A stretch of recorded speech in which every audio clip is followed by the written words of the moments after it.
A superfície terrestre tem 510 quilômetros quadrados de área e mais de 2/3 dela estão cobertos de água.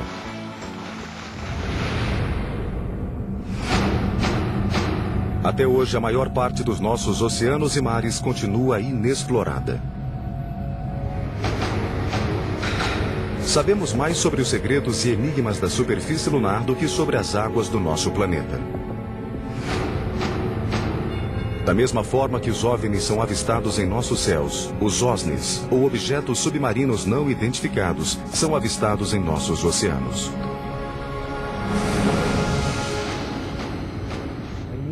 O OSNI é um OVNI que também se locomove na água. Provavelmente, OVNIs e OSNIs são a mesma coisa. Um OVNI se torna um OSNI quando passa para o meio aquático. Explore conosco os mistérios inéditos deste curioso tipo de OVNI. Seria ótimo se a Marinha nos revelasse todos os OSNIs que tem observado. Sem dúvida é possível existir um veículo subaquático com velocidade supersônica. Considera-se que a cidade perdida de Atlântida seja uma base secreta para os OSNIs. A lenda de Atlântida sugere que essa base exista atualmente. Sabe-se que Cristóvão Colombo registrou uma observação de OSNI em seu diário. Viram-nos subindo e descendo durante a noite. A única ocorrência OSNI documentada pelo governo aconteceu em Nova Escócia, na costa do Canadá. Na noite de 4 de outubro de 67, um OVNI foi avistado planando sobre as águas de Shag Harbor. De repente, ele se inclinou e arremeteu na direção da água, produzindo uma luz forte e um som de explosão. De acordo com pesquisadores, os OVNIs das profundezas continuam se escondendo nas águas inexploradas da Terra. Será que eles apenas nos visitaram? Ou será que continuam aqui?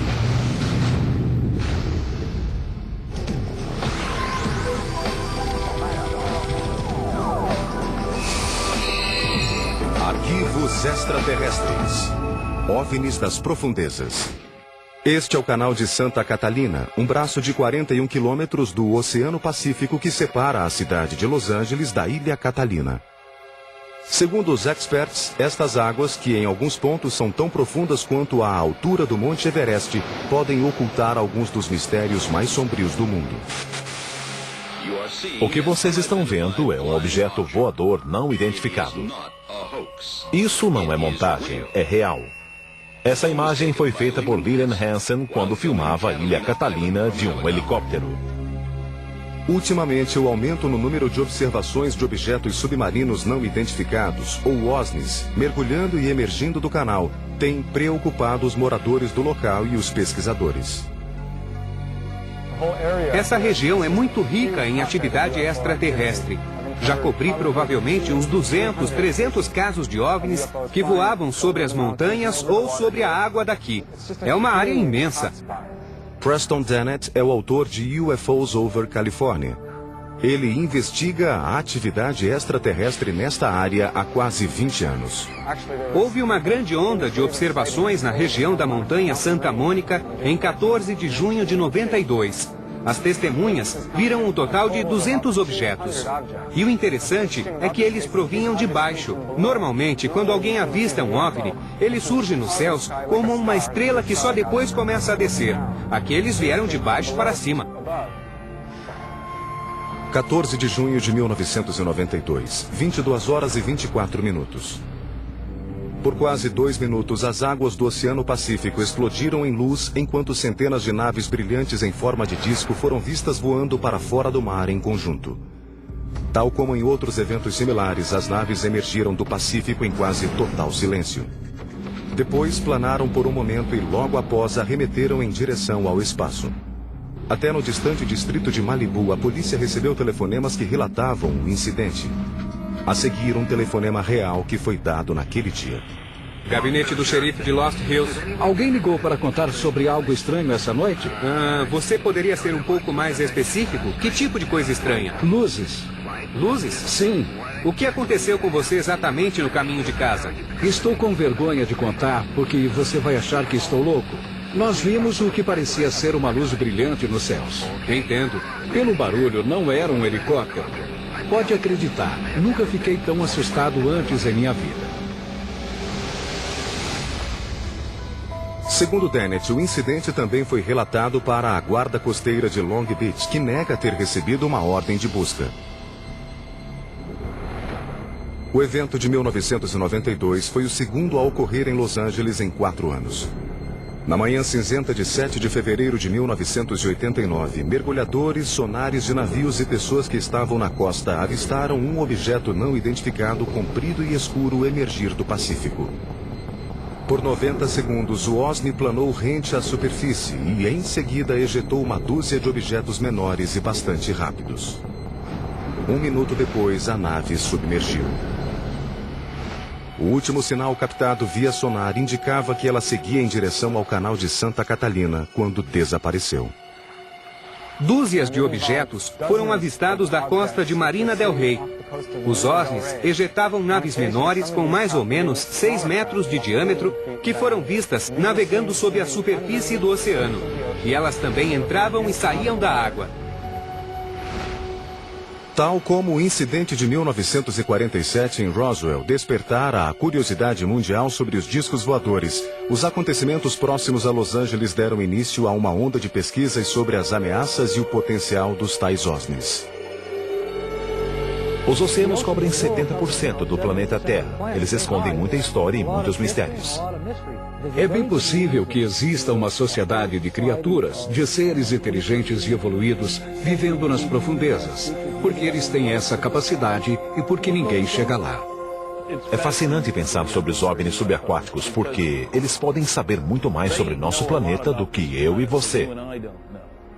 A capacidade que um OSNI tem de se multiplicar ou de se dividir em partes é única. Houve um caso impressionante que ficou conhecido como o Evento do Golfo Nuevo. No dia 8 de fevereiro de 1960, a Marinha Argentina detectou 2 objetos não identificados parecidos com submarinos em suas águas. De repente, de acordo com os relatos, o sonar indicou que os objetos subaquáticos começaram a se subdividir e a alçar voo a partir da água.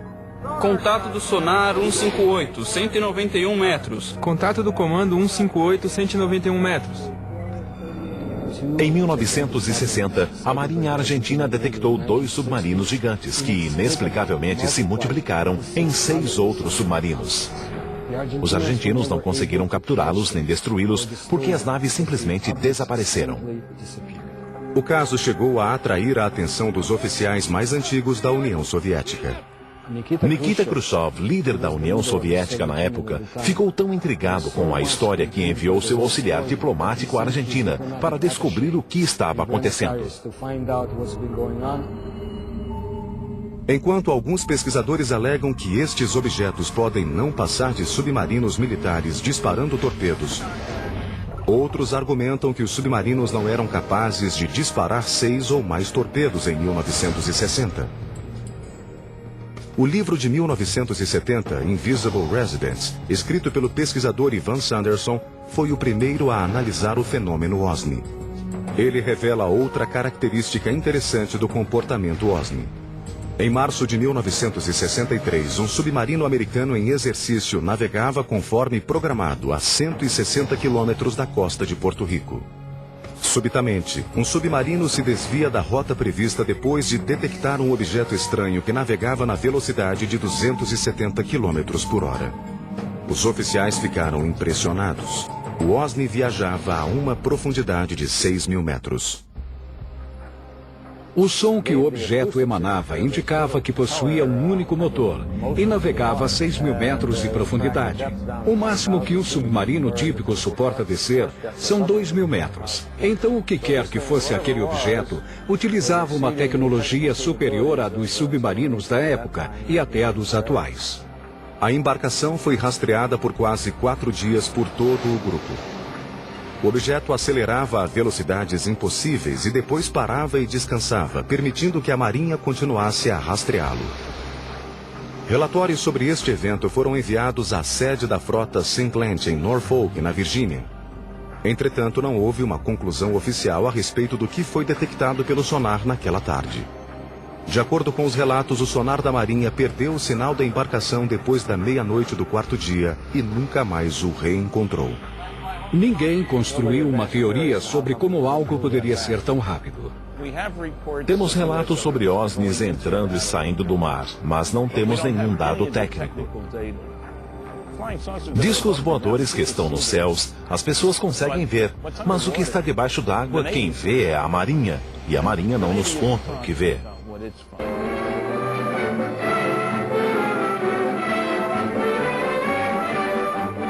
Inflando um enorme balão a bordo do navio USS Norton Sound, a Marinha se prepara para estudar os pretensos raios cósmicos no Oceano Pacífico.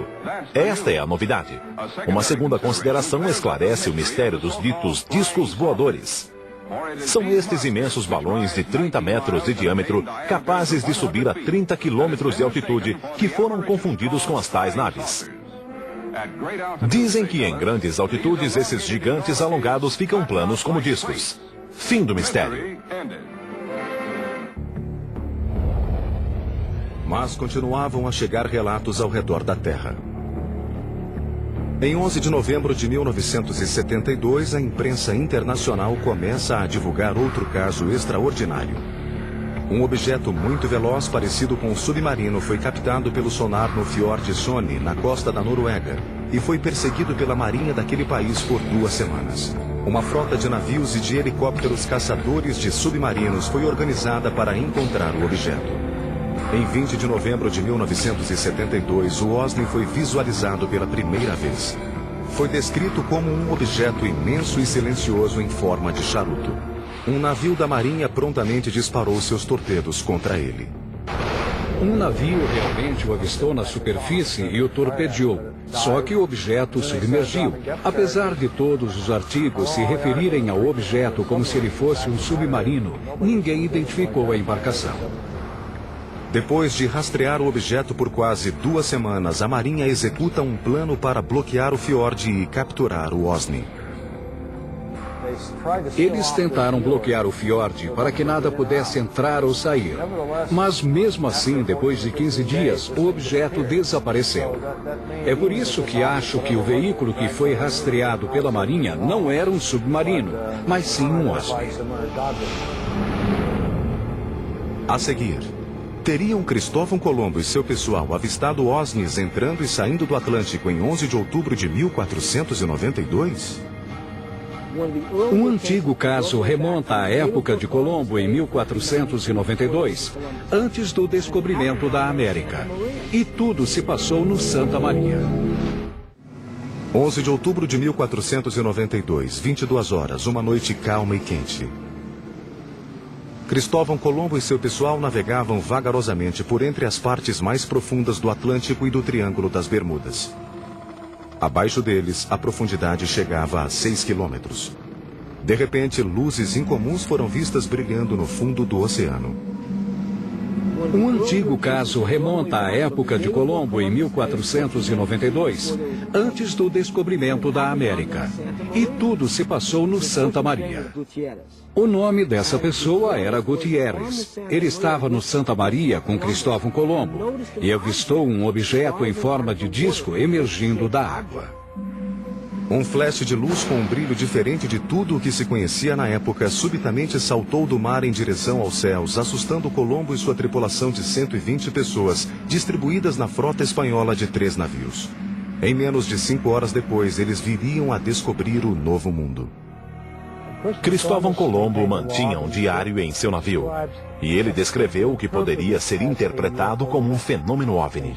O que eles viram, de acordo com o que está escrito, foi como a chama de uma vela que subia e descia durante a noite.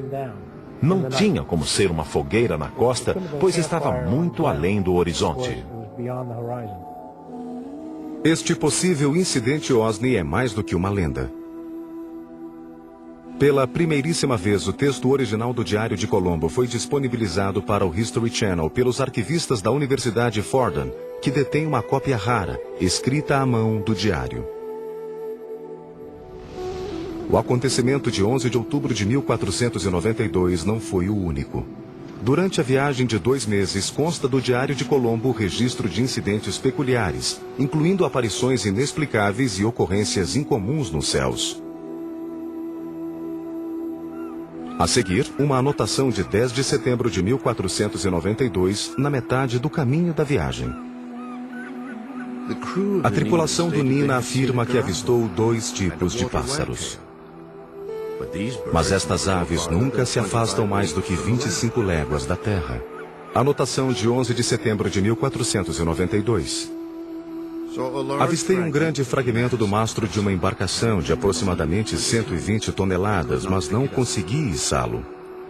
Registros de 17 e 20 de setembro indicam que estrelas ou outras luzes desconhecidas moviam-se nos céus. Uma estrela saía de seu lugar, mas os outros pontos brilhantes não. E a infame anotação de 11 de outubro. Às 22 horas daquela noite, o almirante viu uma luz enquanto estava no convés. Chamou Pero Gutierrez, contou-lhe o que vira e pediu a ele para olhar na mesma direção. Pero assim o fez e viu a luz. O almirante a avistou outras 2 vezes. Ela parecia a chama de uma vela subindo e descendo. É possível que esses estranhos eventos registrados durante a viagem náutica mais marcante da história sejam resultado de embarcações extraterrestres que acompanhavam a frota de Colombo? Alguns sugerem, entretanto, que qualquer interpretação ou racionalização que se faça sobre o Diário de Colombo não corresponde à verdade. Se Cristóvão Colombo viu um objeto estranho sair da água, voar ao redor de seu navio e desaparecer, por que ele não contou isso a ninguém? Porque o teriam julgado louco e o prendido instantaneamente, é claro. Um dos mais antigos relatos sobre OVNIs vem de 329 a.C. Depois de avistar objetos comparados a escudos brilhantes que voavam em meio às águas do rio Chajartes, na Índia, Alexandre o Grande estava tão convencido de que vira naves extraterrestres que passou os 6 últimos anos de sua vida procurando por elas em um sino de mergulho, o primeiro submarino do mundo. Alguns pensam, entretanto, que as aventuras subaquáticas de Alexandre tinham um objetivo maior: encontrar e conquistar um único reino que o seduzia, Atlântida. Atlântida surge pela primeira vez na literatura histórica através dos diálogos Timeus e Crítias de Platão. Os deuses, incomodados com a atitude dos atlantianos, decidiram destruir Atlântida. Em um dia e uma noite, eles a atacaram com um cataclisma e ela afundou. Até hoje, pesquisadores cogitam se a Atlântida não poderia ser um centro de atividade OVNI. Sem dúvida, a lenda de Atlântida se baseia em um conhecimento, provavelmente já esquecido, sobre uma civilização subaquática secreta. A suposta localização de Atlântida no Mediterrâneo seria conveniente para os OVNIs, pois dali eles poderiam monitorar as civilizações humanas e suas rotas náuticas entre a Ásia Menor, Roma e Atenas. O Mediterrâneo foi o berço das antigas civilizações. Os comerciantes fenícios viajavam entre o Oriente Médio e a Grécia através dele. Se houvesse uma civilização extraterrestre ou primitiva que quisesse disseminar sua mitologia pelo planeta, o Mediterrâneo seria uma base natural e estratégica para isso. Não sei se Platão se referia aos OVNIs quando mencionou a Atlântida, mas acredito que havia pessoas que deduziram que a Atlântida era real, que ela se localizava no Atlântico e que estava escondida nas profundezas desse oceano. Os atenienses antigos, contudo, não foram os primeiros a registrar histórias sobre objetos não identificados nos oceanos. Os experts acreditam que os egípcios antigos podem ter até registrado observações em seus hieróglifos. No Egito Antigo, no templo da cidade de Abidos, alguém fez uma inscrição, um desenho de um submarino. Há também o desenho de um objeto que parece um helicóptero. Quem os teria feito? Como os egípcios antigos conheceriam esses objetos? Não fazemos ideia.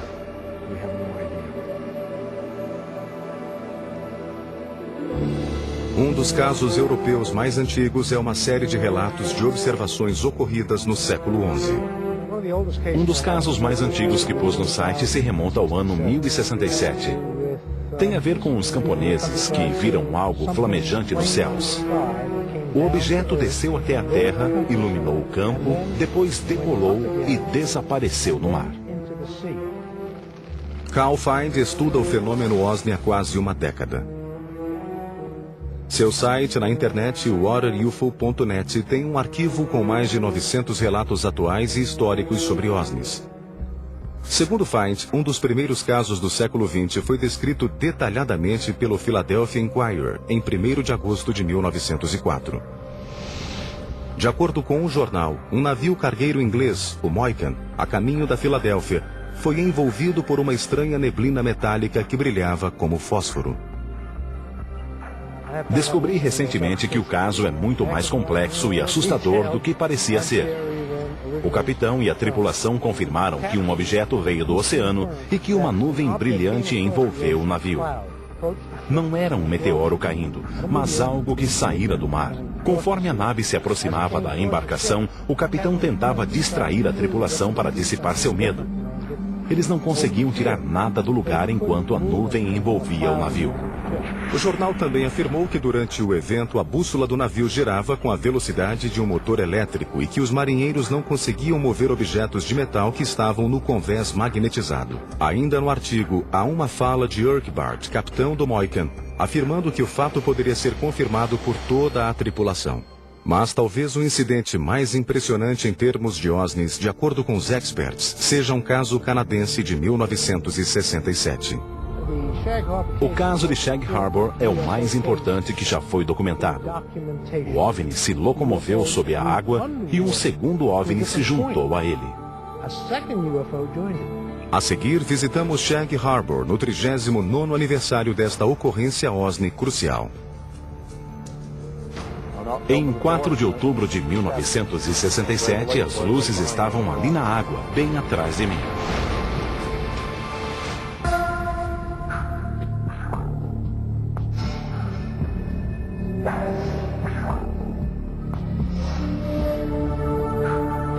Há 39 anos atrás, em 4 de outubro de 67, por volta das 23 horas e 20 minutos, algo aconteceu em Shag Harbor, que se tornou memorável nos anos seguintes. A noite de 4 de outubro de 67 ficou conhecida como a Noite dos OVNIs entre os pesquisadores do assunto. O incidente de Shag Harbor marcou a data em definitivo. Chris Stiles e Don Ledger passaram a última década pesquisando o incidente OSNI de Shag Harbor. O caso, largamente divulgado no Canadá na ocasião, foi totalmente esquecido nos anos subsequentes. No entanto, o livro lançado pela dupla em 2001, Dark Object, reabriu o caso e lançou nova luz às inúmeras observações de OSNIs daquela noite e das semanas seguintes. A razão pela qual o incidente de Shag Harbor se sobressaiu e eclipsou a importância das outras observações de OVNIs deveu-se ao fato de algo ter descido dos céus e entrado na água com muita luminosidade e barulho. O interessante é que no início ninguém associou o fato aos OVNIs. Muitos telefonemas foram dados imediatamente à Polícia Real Canadense mais próxima. E neles as pessoas diziam que tinham visto luzes ou que um avião podia ter caído no mar. A preocupação e o interesse eram no sentido de procurar por sobreviventes. Ninguém mencionou um OVNI.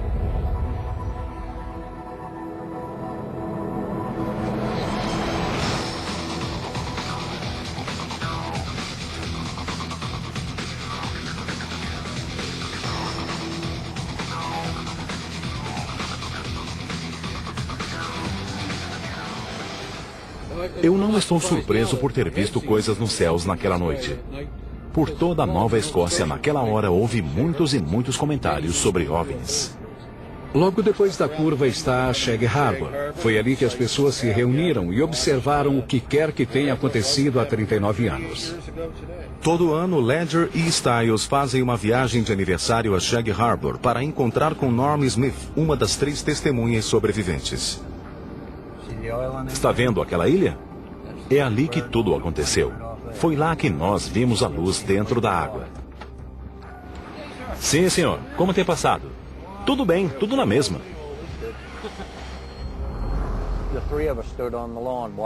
Nós três ficamos no gramado observando as luzes. Eventualmente elas começaram a se mover em nossa direção e depois arremeteram contra o solo.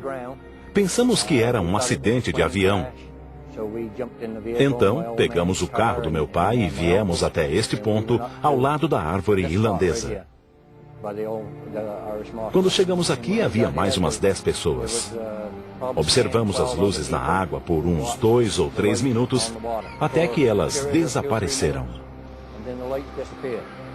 O que aconteceu depois é incontestável. Antes da meia-noite de quarta-feira, 4 de outubro, os oficiais da Polícia Real Canadense, que também presenciaram o evento, vasculharam a água em barcos até às 3 da manhã com a ajuda de vários pescadores locais, inclusive Norm Smith. Ao meio-dia de sexta-feira, 6 de outubro, mergulhadores da Marinha Canadense de Halifax chegaram e vasculharam a área durante todo o fim de semana. Eventualmente, 7 mergulhadores foram despachados da unidade de Halifax e levados a Shag Harbor. Eles trabalharam duro durante todo o fim de semana. Na manhã de segunda-feira, a busca foi dada como concluída. E no relatório aparecia apenas a palavra OVNI, circulada e grifada. De acordo com relatórios do governo, o objeto viajara do sul para o norte ao longo do litoral da Nova Escócia. A certa altura, ele parou e ficou planando. Então, por volta das 23 horas e 20 minutos, o objeto mergulhou na água sob um ângulo de 45 graus a 270 metros da costa. Bem atrás de mim foi onde vimos as luzes, na ilha Bomb Portage, bem atrás de mim. Quando os oficiais da polícia canadense chegaram à costa pela velha estrada número 3, o OVNI ainda estava se movendo sobre a superfície da água. Inclusive, ele parecia deixar um rastro de espuma amarela e densa. Na semana seguinte à do ocorrido, a história se torna ainda mais misteriosa e o caso acaba na primeira página dos jornais canadenses. Tal como Ledger e Stiles contam em seu livro, no dia seguinte àquele em que o incidente foi oficialmente classificado como um evento OVNI, uma segunda nave mergulhou no mar da Nova Escócia e foi se encontrar com a primeira. Então a nave veio descendo em uma velocidade impressionante. Veio através do norte de New Brunswick, passou direto pela Baía de Fundy até o sul de Nova Escócia e mergulhou no mar aqui.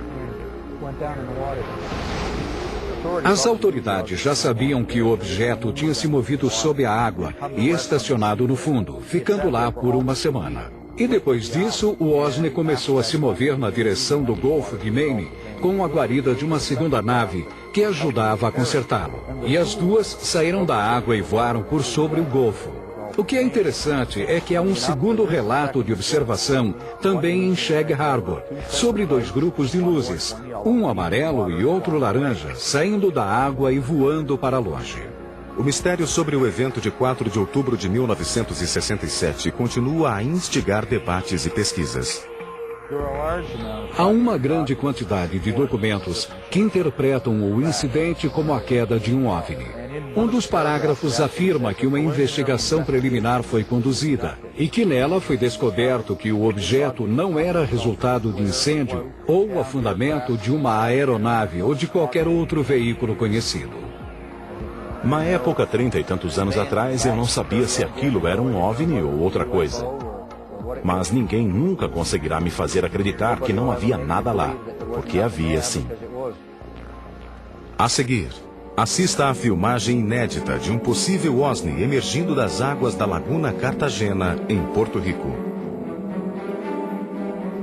E eles vinham em direção à Laguna Cartagena. E logo após, um cientista da Universidade da Califórnia revela que a velocidade supersônica dos OVNIs no fundo do mar não só é possível, como muito provável. Talvez a região com o maior histórico de atividade OVNI seja a área ao redor de Porto Rico.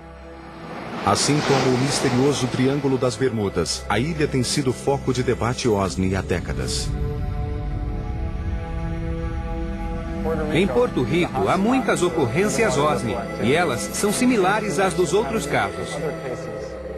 Porto Rico é considerado dentro de todas as Américas como o lugar onde há o maior número de aparições de OVNIs. Membros do projeto Argus, grupo de ufologia porto-riquenho, concordaram em guiar um tour por algumas das áreas mais famosas pela atividade OSNI. A Laguna Cartagena é uma lagoa que fica isolada no sudeste da ilha e está ligada à maior parte da atividade OSNI do país. Há anos eu conduzo investigações em Laguna Cartagena, onde também há muito mistério sobre os OSNIs. Desde 1930, tem havido centenas de ocorrências em Laguna Cartagena, com muitos OVNIs entrando e saindo da área. 8 de outubro de 2002. Às 21 horas aproximadamente, o policial e membro do projeto Argus, Carlos Torres, viu um OSNI vermelho e brilhante saindo das águas da Laguna Cartagena em uma velocidade incrível. Logo depois, o objeto parou e ficou planando acima da superfície da água. Testemunhei um objeto planando sob a Laguna Cartagena. Os militares se envolveram no caso porque eles também o viram. A nave voou até o Monte Índio, fez a volta, retornou e ficou planando sobre a laguna.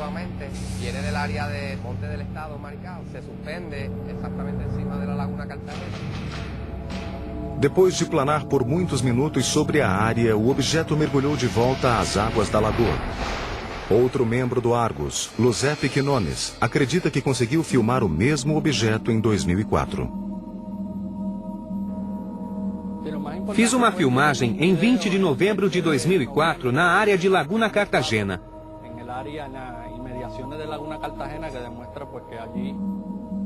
Eis o vídeo inédito que foi feito neste lago e que é uma possível evidência de um OSNI. A nave brilhante foi vista ao sair da água e planou por quase 1 minuto antes de voar para longe. Nos anos 90, houve várias tentativas de desacreditar as atividades OSNI, apesar de haver centenas de testemunhas oculares das luzes que entravam e saíam da água. Elas têm sido vistas por todo o país. Os locais mais mencionados são a Laguna Cartagena e a Rota 303.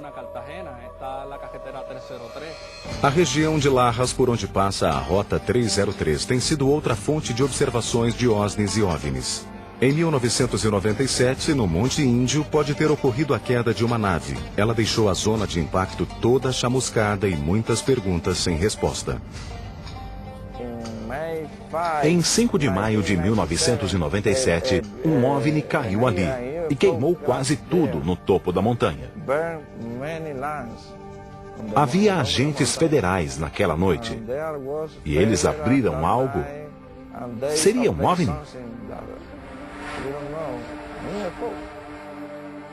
Depois do incidente de 97, os oficiais locais do governo começaram a levar mais a sério as aparições de OVNIs e OSNIs.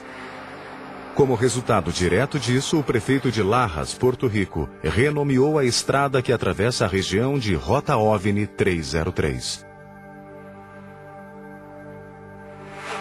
Mas, por enquanto, outras ocorrências OSNI ao redor da ilha pressionam os experts.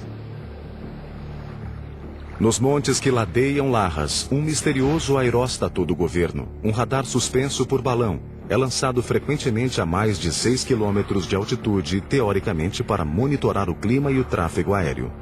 Entretanto, os pesquisadores acreditam que a função real do radar seja outra: observar e registrar as atividades OVNI e OSNI.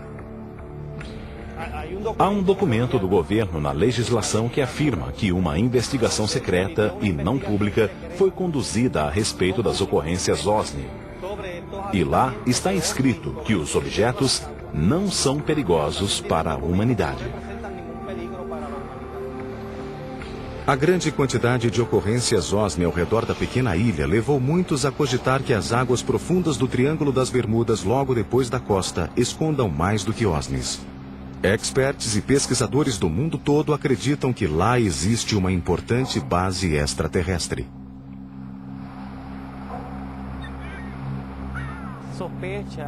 Suspeita-se que haja uma base entre La Pagueira e uma área próxima a Cabo Vermelho. A região tem águas muito profundas e cavernosas e vai até a Laguna Cartagena. Pensa-se que os OSNIs ficam entrando e saindo da água para que possam acessar áreas diferentes dentro das próprias bases subaquáticas. Poderiam todos estes eventos ser fruto do misticismo local ou talvez da lendária influência do Triângulo das Bermudas? Na cultura porto-riquenha, apesar de a maioria das pessoas comentar sobre chupa-cabra e Triângulo das Bermudas, elas não acreditam em nada disso. Ou será que haveria algo mais? É fato, os OSNIs de Porto Rico são reais. Há centenas de relatos e de testemunhas. É tudo verdade.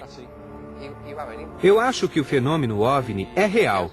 Aqui em Porto Rico tem havido centenas de casos. Isto é uma realidade. A seguir, uma possível evidência fotográfica de um OSNI saindo das águas do Golfo Breeze, na Flórida.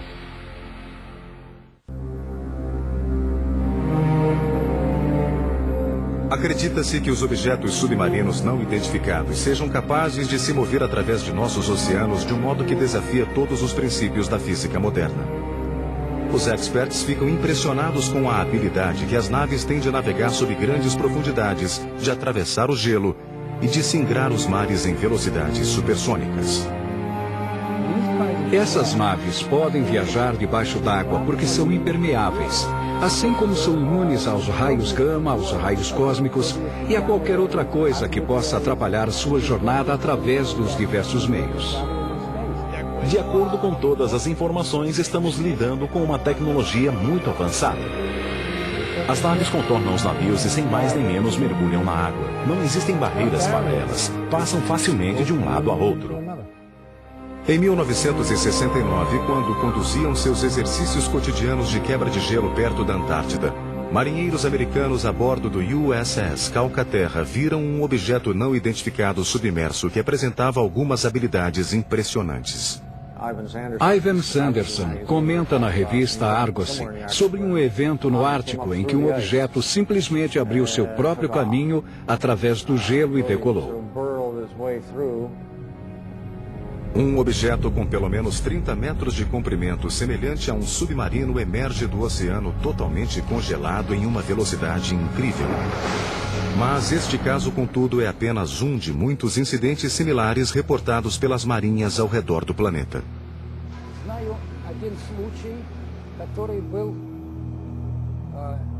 Sei de um caso que ocorreu próximo a Leningrado no inverno de 76. Um OSNI quebrou o gelo, manobrou embaixo d'água e rompeu o gelo novamente para sair.